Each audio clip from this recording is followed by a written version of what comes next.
Hello, welcome to News-Decoder's session webinar on the Arab Spring and the Middle East with Professor Rami Khouri.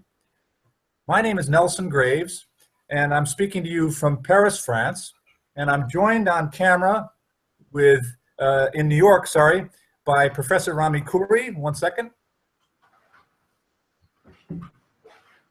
Hello, Professor Khouri, how are you? Hi, glad to be with you. Thank you. And in Jordan, we have students and faculty from King's Academy. Hello, King's Academy. Hello. Hello. Terrific. This is News-Decoder's second webinar of the new academic year. Last week we had human rights expert Steve Crawshaw from London. And today we tackle another hugely pressing international issue, the future of the Middle East, with another world-renowned expert, Professor Rami Khouri.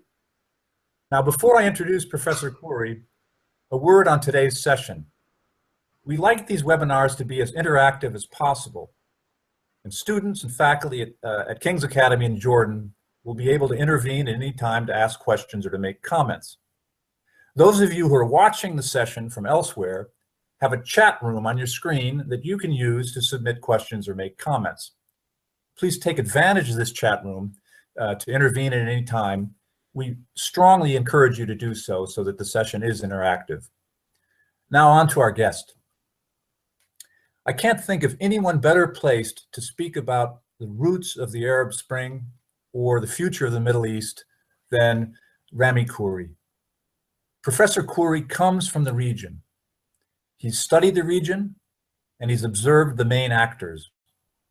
To mix metaphors, ships lie, and he has no axe to grind. He has a scholarly viewpoint that's tempered with on-the-ground experience. And true to News-Decoder's mission, he can present multiple perspectives. Born in New York City, Professor Khouri has passports from Jordan and the United States, and he lives in Beirut. This term, he's a fellow at Harvard and Cambridge, Massachusetts. Clearly, his thinking and teaching transcend international boundaries. Professor Khouri is a senior fellow at the American University of Beirut and a non-resident senior fellow at Harvard. He writes an internationally syndicated political column, and he's a columnist and editor-at-large for the Daily Star newspaper in Beirut. An author of books and newspaper and magazine articles, Khouri was awarded the Pax Christi International Peace Prize for 2006. He's been a fellow and a visiting scholar at Harvard, Princeton, Mount Holyoke, Syracuse University, Tufts, the University of Oklahoma, and Stanford. And he was a member of the Brookings Institution Task Force on U.S. Relations and the Islamic World. Wow, that's something.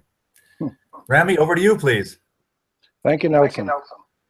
I'm very happy to be with you. I'm very happy to have the King's Academy online with us. I have lived and worked in Jordan for about 30 years at one stretch before I moved to Lebanon about 13 years ago. And I remember when the King's Academy started and other private schools started, and the quality education that people get there from these private schools, as well as some of the fine public ones, is one of the things that sets Jordan apart from other places in the Arab world. So it's a real pleasure for me to interact with students and teachers there. And I think it is probably the single most important dynamic that we need to promote in the Arab world, which is to have young people in school or out of school encouraged and promoted to use their mind, not only to learn things, but to engage in discussions and conversations and debates. And yesterday, Jordan had an election. There wasn't a very high turnout, but still, this is a process that is ongoing as these Arab countries evolve slowly into more participatory, democratic, and accountable political systems. And the absolute linchpin for success for this kind of process is an educated, aware, and dynamic citizenry. To have citizens, especially younger people, who are able and willing to participate in the public discussions, in discussions at school, in the workplace, on the football field, wherever they may be, to talk with their fellow citizens peacefully and openly and pluralistically, and then participate in decision-making through elections, through other processes. So I'm very happy to be with you today and play whatever small role I can in these discussions. I would just make one or two quick comments that we really have two major challenges facing us in the Middle East and the Arab world, as well as globally. I've spent the last 50 years, since 1966, it's exactly 50 years, writing about the Middle East as a journalist. I started in 1966 in college, and as of 1970, I was back in Lebanon and Jordan and have been in the Middle East since then. And what I've seen happen over the last 50 years has been a rather troubling tendency for polarization to happen within the Middle East and within the Western world. And you see it in the elections in Europe and in the United States. You see it in the polarization and tensions across the Arab world and Iran and other places. In the Arab-Israeli conflict, everywhere there's polarization, there's tension, and there's military confrontations. So we have to address this broader problem of individuals, groups in society, and entire countries becoming more polarized, more contentious, more combative, and in some cases militarily actually engaged in combat with one another. And that's on a sort of regional and global level. Within Arab countries, the big challenge is to really promote more participatory, democratic, and accountable political systems, political governance systems. The seeds of participation and accountability are deeply embedded in Arab culture, in Islamic culture, in Middle Eastern tribal culture. Anywhere you look in the Arab world, I wrote about this for years when I was in Jordan. I used to write about archaeology, among other things. And you see this going back thousands of years. Local communities, whether at a village level or a country or region, with mechanisms whereby individual citizens could make their feelings known and could hold power accountable without a formal American or British-style democratic system. So our challenge in the Arab world is to enhance those mechanisms of participation by ordinary citizens, which means freedom of speech, the ability to speak out openly and honestly and responsibly and accurately, as well as participation. So if somebody does something in government that's illegal or corrupt or unacceptable ethically, there must be mechanisms for citizens to challenge that and bring order to these kinds of situations. So that's the big challenge internally in the Arab world, is to generate more participatory and accountable governance systems. The election in Jordan was a small step in that direction. It's going very slowly, and it's going to take a lot longer. It took the Western world about 500 years to go from the Magna Carta to the French Revolution. So, you know, they didn't do it in 20 years either. So we know this is a slow process, but the important thing is to keep it going. And perhaps one of the most critical things in this process is for young people like students and their teachers in high schools to keep pushing that process forward responsibly but credibly as well. So I think these are the two big challenges: good governance internally in the Arab world, and that will bring about economic development and prosperity and rule of law and all the good things we want, environmental protection, all the challenges we face in the Arab world. And the second thing is to re-engage somehow more responsibly between the Arab world and non-Arab people, whether it's Israelis and Turks and Iranians or people in the region, or it's people in the Western world, or in the East, or in Russia, or wherever it may be. Those are two huge challenges, but they're also challenges that are universal. And these challenges have been met in other societies that were equally stressed out. If you look at countries like, I don't know, South Korea, or Taiwan, or Indonesia, or Singapore 50 years ago, or South Africa, or Northern Ireland, and look at them today, well, they're pretty impressive. And they overcame those same challenges that we're facing. So it can be done. We have the moral, spiritual, ethical, and personal values in the Arab Islamic world to do that.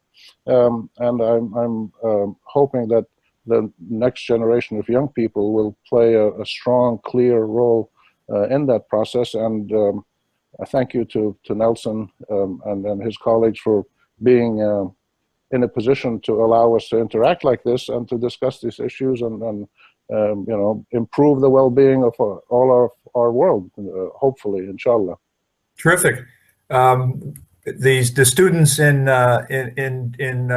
Jordan are particularly well placed to ask you questions about the electoral process and democracy in the Arab world, of course. And we'll turn over to them shortly. If I could just take the liberty of asking the first question as we open the Q&A.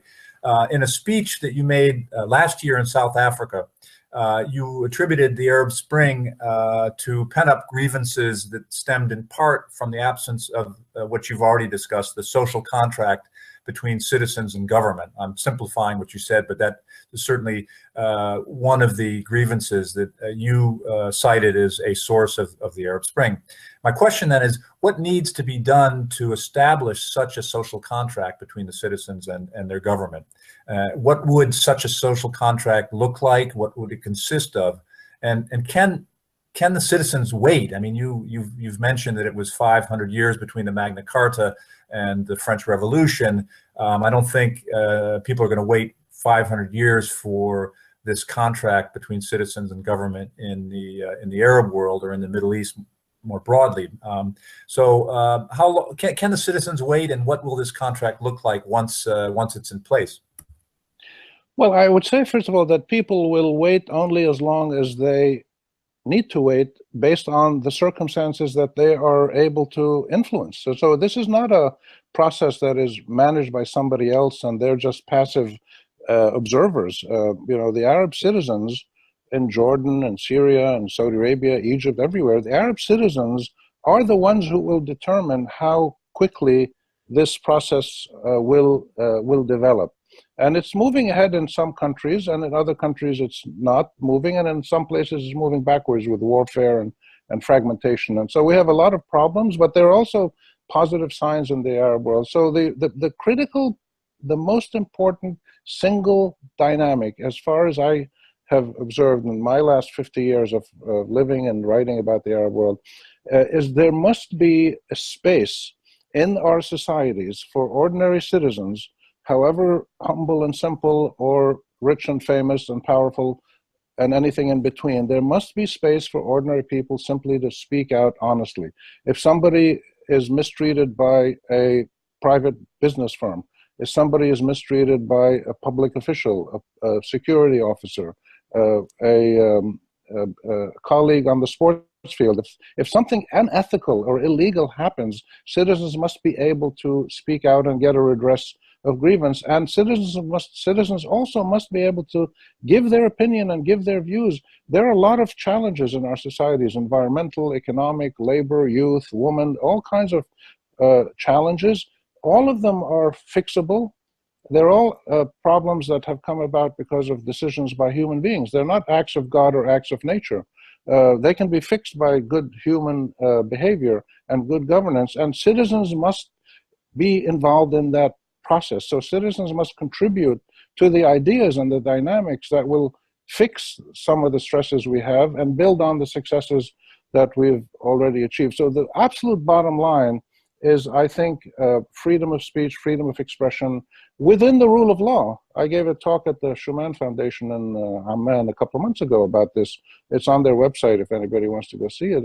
The rule of law to work must have open public sphere, that citizens must be able to speak, and officials and civil society, the private sector, everybody in society. So that's what I would say is number one priority.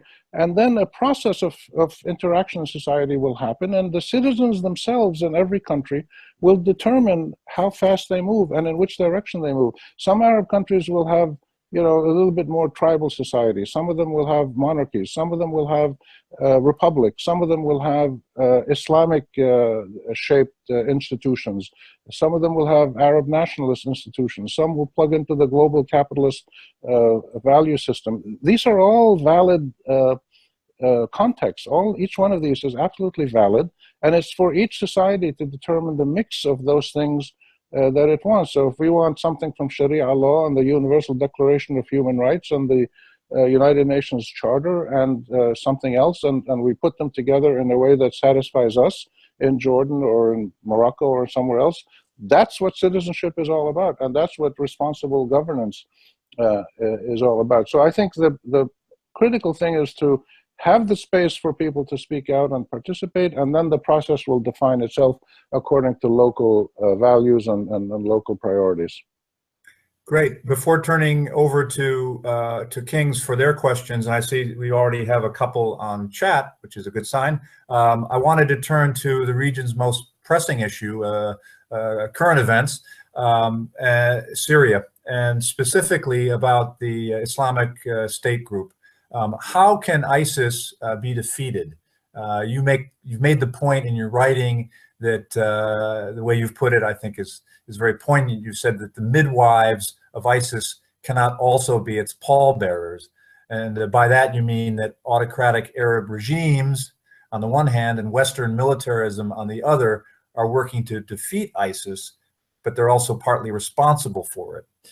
So in your view, what is the answer to ISIS? Can the region wait long enough for the roots for ISIS to be destroyed, or can something be done more quickly? We have to identify and deal with the roots of the creation and persistence of ISIS. ISIS is a small movement of thugs and criminals. There are some people in ISIS who are genuine believers in the creation of a caliphate, and many Muslims would probably welcome a caliphate if it's following traditional Islamic values. These guys are criminals, and most Muslims in the world, the overwhelming majority, reject them for what they are. So I think you have to defeat the institutions that they've created, break them up in Raqqa and in Mosul and other places. That's being done right now. It'll be done in the next 9 months, and we will not have ISIS as a structure and a movement that controls territory. I think by next year, this time, ISIS probably won't exist in that form. The problem is that that's not the real challenge of ISIS. The real challenge of ISIS is to understand what are the driving forces in society, the underlying social, economic, political, historical, ideological, environmental, all the many different forces and reasons in society that cause people to say they like ISIS or they support or they understand why ISIS is, some of them say ISIS is defending Sunni Islam and stuff like this, which most people, including myself, think is criminal nonsense. But there are lots of people who support ISIS and who like what it's doing.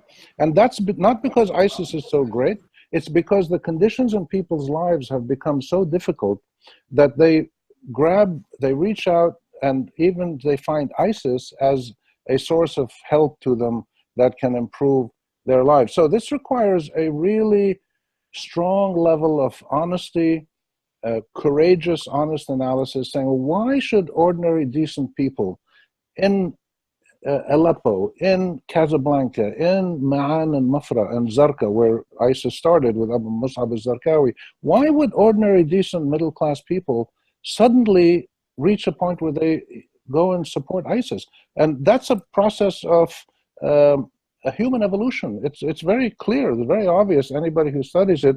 I've spent the last year researching why people actually like or support ISIS, and I've got a list of around 85 different reasons, and this is why defeating ISIS is so hard, because what are the main reasons I missed?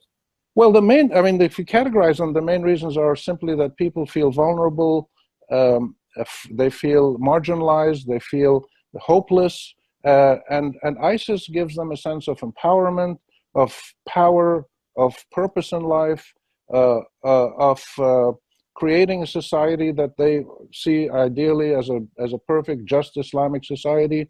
A lot of this is romanticized, but a lot of it is just desperation. where a young man or woman with a family of 4 or 5 kids, and they have no money to feed these kids. So this man can go and join ISIS, get $400 a month, and save their family. So you have material issues, you have political issues, you have, there's so many of them. This is why it's so difficult. But it's fundamentally about vulnerability, marginalization, and poverty and helplessness among lots of people in the Arab world. And this is essentially an Arab problem. Because the heart of ISIS came from the Arab world, from Egypt, from Syria, from Iraq, from Jordan, from Saudi Arabia, people from these countries, and many of them were radicalized in jail, and many of them were radicalized because of Western military action in Iraq and Afghanistan and Saudi Arabia and other places. So there's a lot of different reasons. I don't justify any of them. I think ISIS is a criminal terrorist group, but we will only defeat it by understanding what brought them to life. And this means the underlying drivers, which are so complicated, and if people go to my website, they'll, which is on the screen, I think, they can see my columns that I've written about this. And there's a lot of clarity now about why people are attracted to ISIS. And what's really troubling is that, you know, serious research, including in Jordan and other places, that's been done by serious scholars and analysts and pollsters, tells us that somewhere between 4 and 10% of people across the Arab region think positively about ISIS. They think it's a good thing. They understand what it's doing. So they may not join it, but they have a positive reaction to it. You know, 10% of the Arab world is 40 million people. And 4% of the Arab world is just under 20 million. There's 18 million people or something. That's a lot of people. Of course, you only have about, I don't know, 50 or 100,000 people who've gone off and joined ISIS. But if you have millions, tens of millions, who emotionally are inclined to think positively of what ISIS is doing, it's because the conditions in their lives are so difficult. And that gets you back to things like the quality of education, the unemployment rates, the lack of social protection. You know, about 45% of people in high school and primary school in the Arab world are not learning anything. They can't read or write or do numeracy, and they're going to drop out, and they're going to have no life other than shining shoes or sweeping somebody's floor or washing dishes somewhere or picking tomatoes on a farm with no social protection, no insurance. So this is the problem: human vulnerability, and this can be addressed by good economic growth, good governance, and real citizenship. So what you're saying, Professor Khouri, is that militarily ISIS can be defeated in the short term. I think you've said that as much, but that over the longer term, to eradicate them, you have to tackle the roots. Yes. Are the regimes in the Arab world up to the task, do you think, over the longer term? They could be, but they haven't shown signs yet of a really serious, credible process to do that. They talk about it. And I think one of the problems we have, and I'm in the US now, and I'm talking to people here who are involved in what they call countering violent extremism and stuff. Too much emphasis is placed on things like, you know, we need to promote moderate Islam. We need to counter the narrative of ISIS on Twitter. Those are all symptoms. People are reacting to the symptoms, and they're not addressing the underlying issues. Like this guy who just committed these bombs in New York, the Afghan-American guy, suddenly yesterday the New York Times investigated, and they said, oh, his friend said that he suddenly turned religious. He suddenly became more Islamic. And of course, in the American mind, unfortunately, that means he became more violent. But the reality is that people become more religious when they're oppressed and they seek protection, just like Martin Luther King and his followers became more religious when they were subjugated as Black Americans in the 1950s and mistreated, and religion was their protection and their salvation, and it helped them mobilize to live a better life. So a lot of people who become more Islamic, suddenly it's because they're living really difficult lives, and there's nobody other than God who can give them hope and give them a sense of justice. So, and of course, a few people become violent and they use terrorism, but most people who adopt more religious positions are doing so because religion is the only thing left for them to hold on to.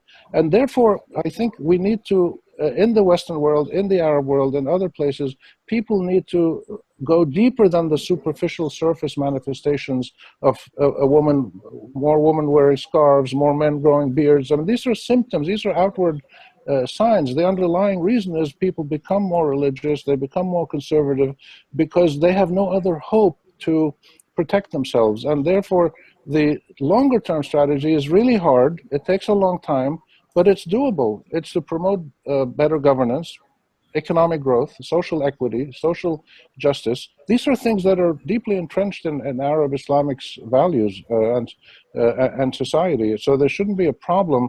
I think what we need is, again, what I said in the beginning, citizens must demand these things and participate in bringing them about in peaceful, credible, legitimate ways. Jordan is one of the countries that allows this to happen. There's other Arab countries where you can't do that. And, conservative Arab countries and some monarchies and others, you're not allowed to create an NGO or a civil society group. In Jordan, you can.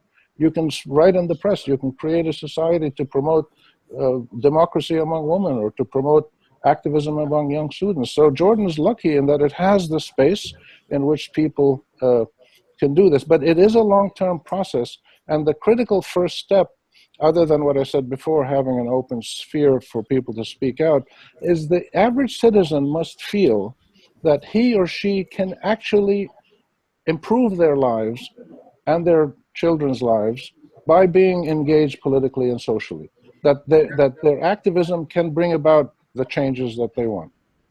Let's turn it over to Kings. I see there's some questions on chat, and you yourselves may have some questions. Sorry, you want to ask the first question from Jordan? Of course. My question is mainly based about the column I read written by... I can't hear you very well. Can you get closer to the mic, maybe? Can you hear me now, Professor Khouri? It's a bit low, but just raise your voice, maybe. Okay, let me bring it closer a bit. Hello? Yeah. How about this? That's much better. All right. Apologies for that. In your written report about many early warning signs singled current Arab history, you wrote it in August 3rd. You mentioned that one of the fifth fact is, and I'm quoting you here, you mentioned that simultaneously a large number of Arab citizens by the early 2000s were expressing pessimism about their future well-being in terms of material needs, jobs, income, healthcare, or political rights and opportunities for self-improvement. Nationals of wealthy oil producers who enjoyed welfare state benefits remained the exception. Now, in the Middle East, we see that the only kind of surviving country is Jordan. However, Jordan still does not have a great job market or a great income, and the citizens are still pessimistic about the opportunities provided by them. For example, the unemployment rate is 14.7. So how do you think this is, looking at Jordan, how do you think Jordan is still functioning in the Middle East with all the surrounding countries being in a disturbed situation? Well, I think the lessons of Jordan are really interesting and relevant. And the fact that it has maintained both stability and certain minimum standards of human development. For instance, almost every Jordanian today can probably physically walk on their feet to a local health center or have access to clean water. That's pretty impressive for a country without much money or natural resources historically. So Jordan has achieved a lot. And the reason it has done that has been, I think, the combination of positioning itself in a way that everybody in the world, literally, practically everybody in the world except for ISIS, wants Jordan to survive and to prosper. Arabs, Turks, Israelis, Americans, everybody wants to support Jordan because they understand its important strategic role in the region and its possible model as a developmental state. The shortcoming is, as you mentioned, that unemployment rate you mentioned, by the way, has changed very little since I was sitting where you were sitting 40 years ago or 45 years ago. In the 70s, I remember, unemployment was 15%. and youth unemployment was 25%, 30%, and they're still the same. And there's been massive efforts by the government and the World Bank and UN and everybody to try to improve this, and they haven't been able to do it. So what you need to do in the first instance in Jordan, I think, is the government with the private sector, with civil society, for people to sit together and honestly ask themselves, why have we not been able to bring the unemployment down for the last 40 years? While we're getting from the world community $1.5 billion or whatever it is of aid every year. So there's a problem in the policies that Jordan has been implementing that have been able to impact on a large scale on employment and prosperity in the same way that, for instance, South Korea or Taiwan or Indonesia or Singapore were able to create prosperity and jobs over the long run. So I think Jordan's strengths are very important to understand. Decent, good leadership, participation by the private sector, involvement by civil society. All of these are strong, important elements, but they haven't tackled the key challenge yet. And this is perplexing. And I think this is the challenge we pass on to you as the next generation to figure out how to do it better than we did. We have a question, Professor Khouri, from the Princeton International School of Mathematics and Science, just down the New Jersey Turnpike from you in Princeton, New Jersey. And the question is this, actually we have two questions from them. Their first question is, what role can the United States play in promoting peace in the Middle East? Simple question. Well, it has a simple answer. Practice what you preach. The United States has spoken eloquently about the rule of law, about justice, equal rights, implementing UN resolutions, anything that you want in the world. The U.S. has spoken very eloquently, including 2 days ago at the UN, or yesterday, the American president was saying something like, Israel cannot forever expect to occupy Arab lands. But then the American president gives Israel $37 billion in 10-year guaranteed, $37 billion with a B. So if the U.S. is saying one thing, but doing something else, and not actually using its power and influence to bring about the kinds of issues that it speaks about rhetorically: justice, peace, equality, stability, etc. Supporting autocratic leaders in different Arab countries. Egypt particularly comes to mind, and other places. So these are problems that the U.S. has to address itself. If it wants to be respected, if it wants to be effective, if it really wants to live in a world of peace, it needs to implement on the ground what it actually talks about rhetorically. And that hasn't been the case. So that's one issue. But this is not the problem of the United States.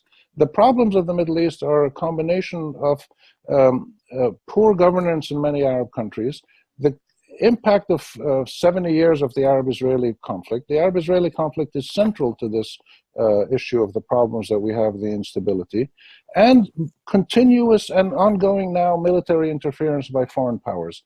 Historically, of course, the British were bombing Iraq in the 1920s, and they're still bombing Iraq today. The Americans are doing it. The Russians are there. The Iranians are there. The Saudis are in Yemen. The Turks are. Everybody's bombing everybody anywhere they want in the Middle East. It's crazy. This doesn't happen in South Asia. It doesn't happen in South America, but it happens in our region. So there's a structural, real problem in the relationship politically and militarily between foreign powers and Arab countries. And it's up to us in the Arab world to turn this around. And if we take the lead in better governance and more effective policies, foreign countries will respect us more and follow us more. So the U.S. should practice what it preaches and be more aware of the sentiments of ordinary Arab citizens, and not just deal with small elites all over the place, because the uprisings of 6 years ago, 2011, were an incredible sign of mass discontent and fear, and real fear and vulnerability. Ordinary people felt their future was black, and then they rose up. So there's lots of signs we've had that change is needed, that lots and lots of people want change in the Arab world, and that we can achieve it. Tunisia is the first breakthrough to a democratic, pluralistic, and constitutional system, and others we hope will follow. You've mentioned the Israeli-Palestinian, the protracted Israeli-Palestinian issue as being crucial. You also mentioned the rather large, actually record size aid, military aid package, which the U.S. Has just announced for Israel. What should the U.S.'s policy, in your view, be towards Israel? Surely you're not suggesting that they shouldn't give any aid, but what steps do you think the U.S. should be taking to finally bring peace to that region and help with the difficulties in the broader region? The U.S. has a special role to play in Arab-Israeli peacemaking because it's the only country that the Palestinians and the Arabs and the Israelis actually want to be involved and respect and count on to help them achieve and maintain a peace. So it does have a bigger role than, say, Russia or France or anybody else. So what the United States should do, I think, given the failure of the last 20 years of its mediating direct negotiations, they've completely failed with their current approach, and they should just drop it. What the U.S. should do is harness an international coalition of countries in the region, in the West, in the Islamic world, all over the place, to come together and do for the Arabs and the Israelis what the world just did for the Iranian situation, which is to make a negotiation that is anchored in international law, common ethical systems that we all adhere to, the rights of both sides implemented simultaneously and equally. Not the Israelis get security and then we see what crumbs the Palestinians get, but equally and simultaneously, Palestine and Israel and the other Arab countries with occupied lands all get their rights, adhering to the rule of law that is clearly stated in UN resolutions and international law and conventions. The Iran negotiations were a tremendous example of what the US could actually do with the P5+1 process with other countries involved. And it was a great example of how to tackle tough issues. The answers are there in UN resolutions and the international rule of law. What we need is an American leadership that can understand the importance of applying to the Arab-Israeli conflict the same principles of negotiating a permanent, fair, equitable agreement as it just did in Iran. And there would be massive support for this all over the world. Over to Kings. I think there's a question, there's a question from chat, actually from American University in Washington relating to Saudi Arabia. Is that right? Yeah, exactly. And I'll have here my fellow introduce herself and introduce the question. So I'll give it to Bushra. Hello, Professor Khouri and Dr. Nelson. So I'm Bushra Soub, a senior at King's Academy, and the question reads, recently, Saudi Arabia, among other oil-producing states, released long-term plans to reduce dependency on oil. As reserves seem to be shrinking and economies try to diversify, what impact, if any, will this have on both democracy and the geopolitics in the Middle East, especially for big petrostates like Saudi Arabia and Iran? Well, it's hard to tell what impact it'll have. It's going to depend on how it's implemented. The plans that the Saudis came out with, this Vision 2030, are very impressive on paper. What's not impressive is the way they were created, with a bunch of high-paid American consultants and a very small group of Saudi officials close to the royal family sitting in a hotel and coming up with these plans with virtually no consultation widespread among Saudi nationals. So the mechanism by which this plan was created, to me, is not very impressive and perpetuates the problem that we've suffered in the Arab world, which is leaderships making big policies without really consulting their people. You see this all over the region, and it's a problem that has to be addressed. But the actual plan is very sensible, is to cut down reliance on the government, reduce reliance on oil income, increase productivity in the private sector, create more jobs, and have citizens pay for more of their services rather than have everything subsidized by the government. The basic ABCs of the plan are just incredibly sensible, and I support them completely. I'm not sure that the Saudi Arabian government has the managerial competence to be able to do this, because it hasn't also yet consulted its own people about the price that people are going to pay in terms of higher fees and higher costs for food and electricity and other things like that.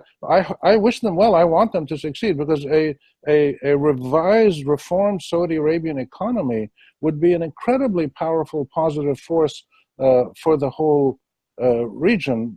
My difficulty is that this mechanism that is going ahead in Saudi Arabia remains a elite-driven, non-participatory process, and we'll have to see if that actually works or not.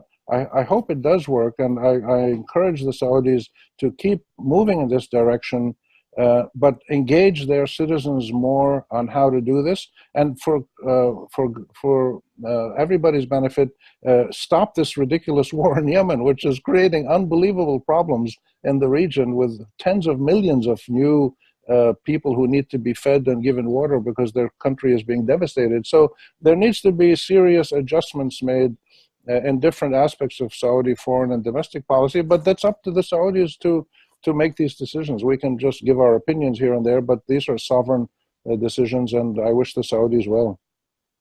Another question via chat. We'll move from the East Coast of the US to London, from King's College in London. And the question is this: you mentioned that some of the major grievances of the past were Western military interventions. How can similar sentiments be avoided this time around in Syria, for instance? So this relates to Western military meddling in the region. How can it be avoided going forward?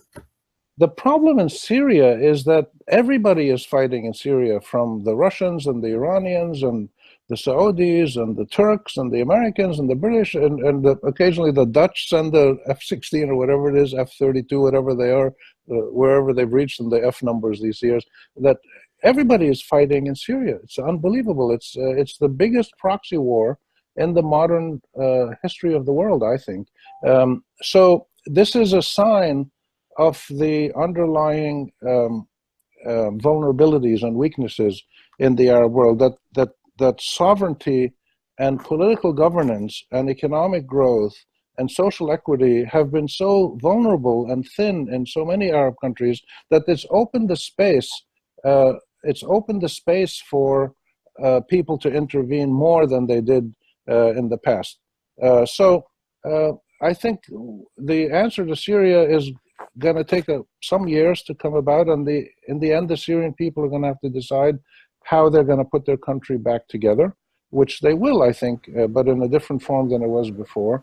The separate issue of foreign intervention will only be resolved when Arab systems of governance and economic growth develop enough efficacy and credibility to be able to manage our societies in a decent way, so that our citizens are proud and happy with what they have in their countries and don't have to turn to external sources of support or get to bring in foreign militias or foreign governments and to fight their battles for them. I believe that will happen. I'm optimistic about the ability and the desire of the 400 million people in the Arab world to actually make this transition to a peaceful, democratic, pluralistic, and productive trajectory for our societies. I believe it will happen, and we've seen so many positive things happen across the Arab world. You know, in 1930 there were 60 million Arabs. There's now 400 million. Most of them have been given the chance to go to school and to get basic health care. This is extraordinary. The amount of positive development that's happened in the Arab world in a short period, relatively short period of time, is really impressive, but it hasn't been sustainable and it hasn't been equitable. And this is the problem. In the last 30 years, there's been great disparities and polarization, with a lot of poor people and a small number of very wealthy people, and foreign intervention, and all of these things, Arab-Israeli tensions, all of these things coming together have brought us to the situation we're in today. But we shouldn't forget the many positive developments that we've experienced in the trajectory of modern Arab national development over the last 70 or 80 years or so, and to build on those things while addressing the weaknesses. Let's turn back to Kings and Jordan. You guys have some questions, I understand, yourselves, students. Yeah. Yes, we'll begin with our first question from Bushra. So, Professor Khouri, you spoke about the importance of political participation. The I think importance of what? Sorry, can you get closer to the mic? yeah, of political participation and the importance of political involvement on the citizen. Yes. So an example from Jordan, I mean, 2 days ago, I read an article that stated that less than 40% of Jordanian citizens they stated that they would vote. And so, so that, when these people were asked the reason why they were not planning to vote, they said that because the parliament in Jordan in the past and the status quo, the parliament has not been really contributing to the society. The role of the parliament did not change any policies, did not have any impact, and did not voice out the opinions and the voices of the people of Jordan. So what do you think? What do you think? So the status quo, I believe, has been deterring people from engaging politically. What do you think could be done to change that on the citizen level? How could we make people more caring towards engaging in the politics of their communities? Well, this is an issue that I've dealt with and thought about and participated in as a Jordanian for the last, 40 years or so. And I remember the first elections we had in, I think it was '89. It was after the suspension of the parliament back in whenever it was in the 50s or 60s. The revival of the elections in '89 was a very exciting moment, and people got out and voted, and there was like 20 political parties and 50 new newspapers. There was a great thirst for political and socioeconomic participation, and there was great pluralism. It was a great credit to Jordan and the late King Hussein that the Muslim Brothers were there, and the leftists were there, and the communists were there, and the Arab nationalists and the tribal groups. Everybody was there, and this is the strength that Jordan still has. It has its tensions, but it still has a strength that you can, if you go around your classroom and your classes at King's Academy, you'll find people from all kinds of different backgrounds and systems or whatever. So the first thing that needs to be done is to consult more widely among the Jordanian people in terms of getting their ideas about how to make the political system more credible. The second thing is to look at other models. A national parliament sitting in Amman may not be the best way to do this because it clearly hasn't generated a lot of credibility. It's been going on since the 50s, and it's just not really working as efficiently as it could. And therefore, you're getting discussions now in the government. I know they're talking about, evolving to a different system with maybe two different houses of parliament, or local governance, regional government. That's the way to go, I think. Regional government strikes me as an important decentralizing government, putting more authority in the hands of regional councils or even municipal councils, where individual citizens are much more in touch with the officials that they vote, elect, or throw out of office, and accountability can be much more significant. So there's many options that people have. The important thing is to engage a wide number of Jordanians in an honest, open discussion about, well, what are the options and which ones would be the most effective. And I think this will happen because people are frustrated. And when you get, I think it was 37% was the turnout in the elections, that's pretty low. It's not actually much different than what you get in many American elections, but there's different reasons for that. But the desire of Jordanians to be involved politically is clear, but they still haven't figured out the mechanisms to do it. Political parties haven't worked very well. They're mostly, personality-based. You have a leader, tribal or ideological or whatever, and they haven't worked very well as political parties. So there has to be an exploration of other mechanisms to do this. We'll go back to King's shortly. There's another question from Washington, Professor Khouri. I'm paraphrasing it, but would an isolationist stance on the part of the United States towards the Middle East promote peace in the region or not? I don't think isolationism is really realistic these days. The world economic system, the trade, the flow of people, the communications, there's so many things that are interrelated now that it's hard to be isolationist. So what you need is not isolationism, but a more equitable participation by the United States, a more equitable involvement, and more law-abiding. The United States can't go around zapping people and killing them with drones anywhere it wants in the world and saying, well, we have the right to do this. The Israelis do the same thing. They kill people, detain people, lay siege to them and say, well, it's for our self-defense. Well, you have the right to self-defense, of course, all of us do, but we all should operate within the law. So what you want is the United States involvement and policies by every government, including Arab governments and Israel and everybody, that respects the law, at the same time gives opportunities for average citizens to be involved in the changes that they must bring about, to bring about what we want, which is peace and justice and development and prosperity and well-being, and ending these legacies of polarization and conflict and warfare. So I think the United States needs to be engaged more equitably, like it did, for instance, in Northern Ireland and Iran. Those were two great examples of how the U.S. did participate in a political and diplomatic process based on rules of equity, equality, and the rule of law. And they were beautiful success stories. And we ask ourselves why the United States cannot apply those same principles when it comes to Arab-Israeli issues. But just following up on this, you mentioned the proliferation of foreign powers who have intervened militarily in Syria. But how would one de-escalate the involvement of the foreign powers without further complicating the situation? The U.S. wants to be in there because they don't want those backing the regime to win, and they don't want ISIS to gain territory.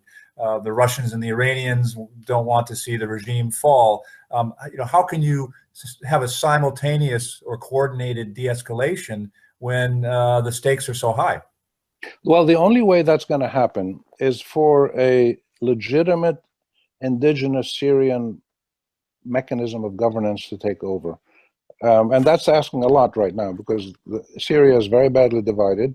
There's about 1,000 different small groups who are operating militarily. You have ISIS, you have Nusra and its offshoots, you have the Kurds, you have the government. And so there's like 6 major different groups, and the Free Syrian Army and the nationalist opposition and the Islamist opposition. So there's about 6 distinct different major groups who have power and control territory in Syria. Out of that process, some unified national government system has to emerge. The Syrian people will have to decide that, and it's going to take them some time, perhaps. Once the foreign powers, the Americans, the Russians, the Turks, the Iranians, the Saudis, others, when they get tired of involving themselves militarily in Syria and only leading to destruction and death and massive, dehumanization of the Syrian people, that when people get tired of that, they'll probably say, okay, let's find a political solution. And this is what happened in Northern Ireland. This is what happened in South Africa. It just happened in Colombia. So it'll happen eventually in Syria as well. And that's when the Syrians will have to come together and come up with a system. And only then will foreign military involvement recede. Over to Kings. Yes. Hello, Professor Khouri, can you hear me? Yes. Yes. So as you said, the issue of Palestine has been the sort of epicenter towards the Middle Eastern problem throughout the last 68 years. However, ever since 48, Palestine has not retaken a single square inch of land promised to them by the UN or international force. And in fact, they've been losing even more land due to settlements and walls. So this kind of brings a question about the future of Palestine. Is the two-state solution dead or unviable? Are we looking at a one-state prospect, or is there still hope to establish a two-state solution? Oh, I think there's still hope, but hope is a long-term process. There's no hope right now under Netanyahu and Abu Mazen and the condition in the Arab world and the condition of the global leaders, there's no hope right now in the next year or two of a serious negotiated resolution of this conflict. But I think there is long-term hope. There was just a poll in Israel and Palestine about 3 months ago showing that even today, a small majority of Israelis and Palestinians would want a negotiated two-state solution. The majorities of people in the Arab world and Israel clearly accept reasonable compromises that are implemented by both sides. What people don't accept is that we give the Israelis whatever they want, and the Israelis force the Americans to give them whatever they want, and we just have to go along with the red lines that the Israelis draw. That's the approach that the American government and Dennis Ross and Kissinger and others have applied for the last 40, 50 years, which is we have to make the Israelis feel comfortable, give them money, give them security, give them whatever they need, and then they will be reasonable in negotiations.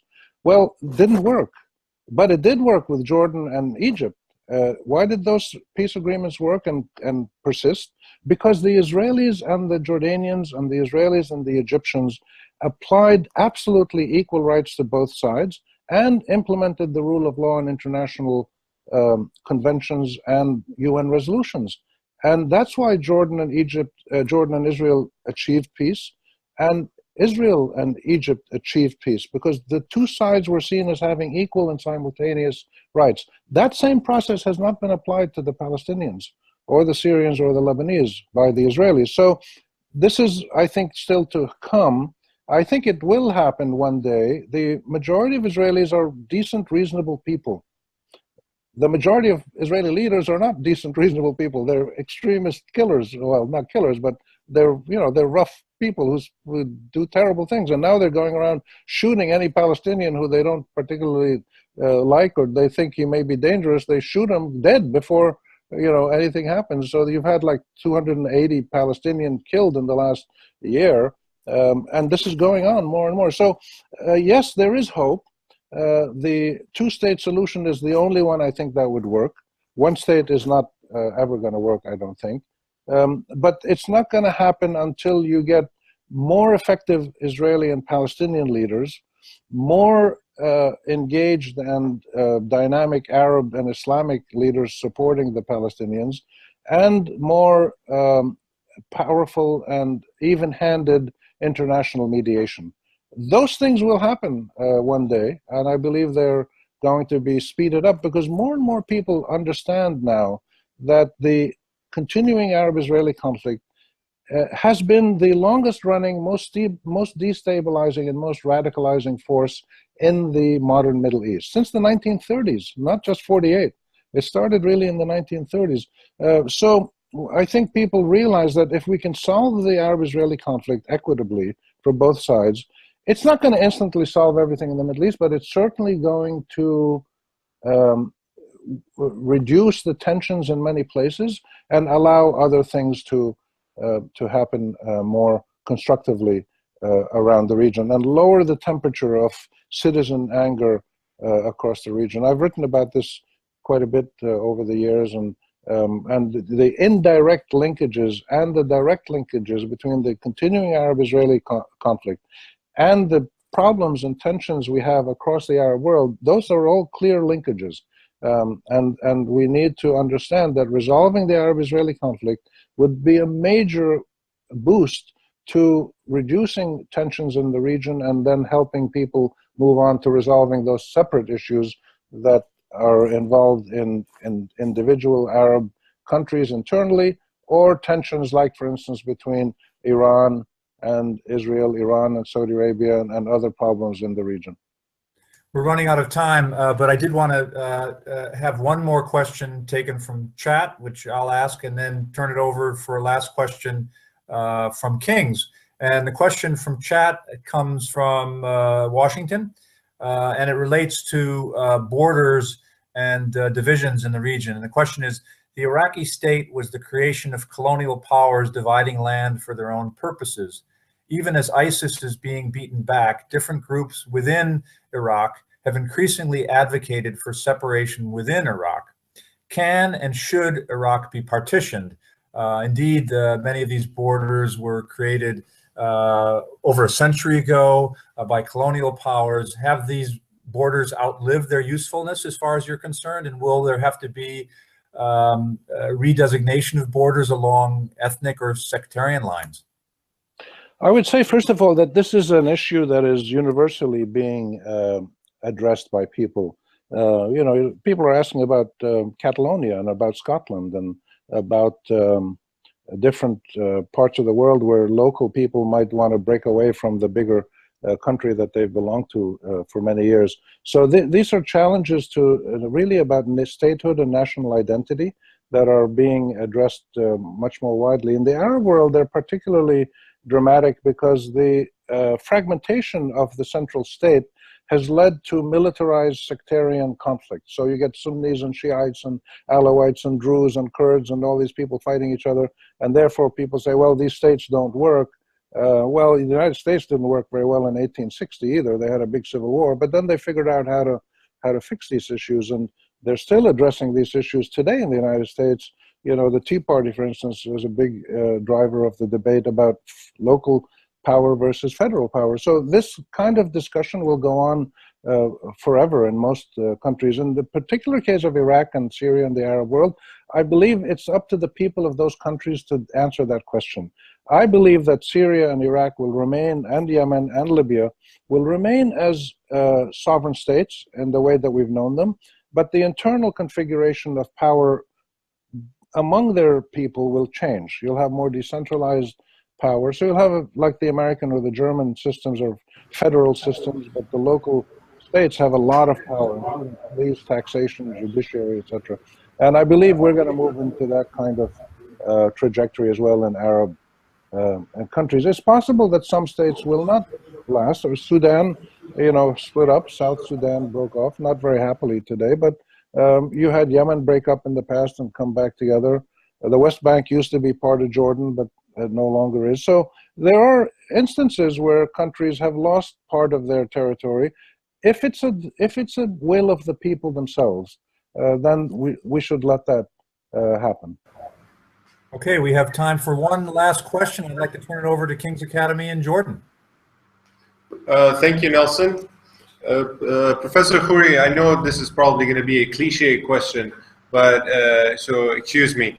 But as being from the youth population, what do you think are the most effective methods that we as youth can take in order to at least better the community satisfaction and the development of our communities and enlarge the Middle East?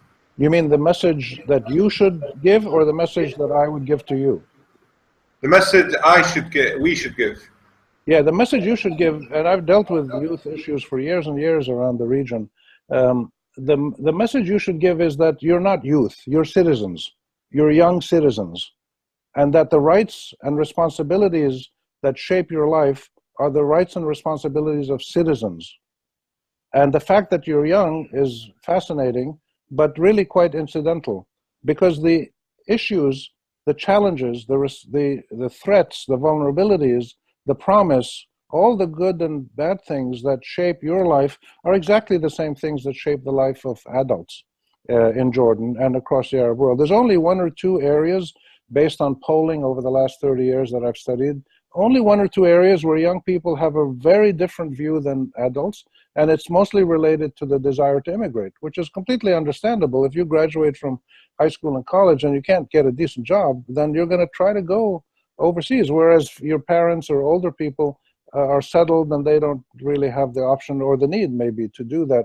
So the big message that you should deliver is that you are citizens who have rights and responsibilities, and you are eager and willing to exercise both of those things. And you are determined to work peacefully and politically and constitutionally to make sure that all Jordanians, young, middle-aged, and old, can be actively involved in bringing about the changes in their society that need to be made to achieve the goals that we all want, which is stability, prosperity, equity, social justice, peace, a good life. So I believe it's very important for young people to to be more dynamic and find the ways in society where you can work actively. It may not be through national elections. It may be simply to create a better student council in your school and to be engaged with your administration and teachers on making decisions collectively and discussing, make your school a model of the wider challenges in society. If you can't do it at the school level, just do it in your classroom, and you know, be the example of the power and the beauty of collective interaction, consultation, leading ultimately to better decision making, and it's based all on one simple principle, which the Americans called in their constitution the consent of the governed. You're not in a governance situation in school. You're students, and there's teachers and adults and administrators, but you're in a situation of interacting with people in your unit, whether it's your class or your school. Make that a model of how all the people in this circle can work together to improve life for everybody in this circle. And that's, I think, one of the greatest things that young people can do today, which is to work at their community level, their village, maybe even just their home. And this is tough because you live in Jordan as a kind of patriarchal conservative society, and most of the Middle East is like that. But the West was like that 150 years ago. You know, France and Ireland and Georgia and Oklahoma were like that 150 years ago. So we're not facing anything new. There's no new challenge that we're facing other than the Arab-Israeli conflict, which is unique to our region. But all the other challenges we face are things that are pretty universal.